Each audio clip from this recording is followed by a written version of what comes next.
Eto Jane, prođe Eva 8. mart. Prođe da Bog dom nikad ne dođe. Ja Jana popila se neki dan na tabure gore, perem prozore. Nije nekoj dan, juče ja. Perem prozore i vidim ja, iđe Eva i moj s posla.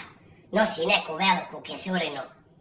Ja se Jana uzela, evo ga donio mi nešto za 8. mart, Jana, i gotovo i pisnula osjeći. I dolazi on i daje mi evo Jana. Oje, pa da Bog da se na dobro krenuo, jesam ja teb za evo 4 djece rodila.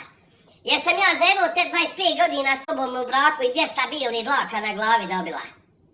Jesam li? Puje!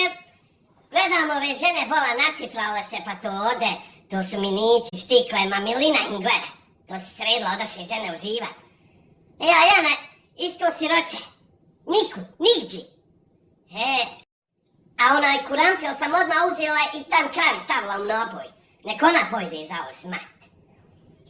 Šenco, pa nemojte se nemojte se Jane cure udavat. Nikad. Ako ćete se za ovakvog hajvana udat. I otići. Nikad. Bolje vam je u onu sigurnu kuću otići. Eto.